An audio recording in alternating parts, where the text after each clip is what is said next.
Запуск двигателя Kia Rio 2014 года выпуска, коробка автомат.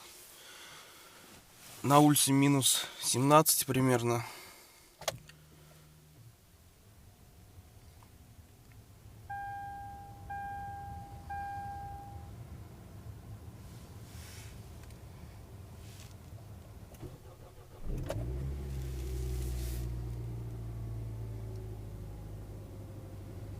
То есть без проблем запустилась.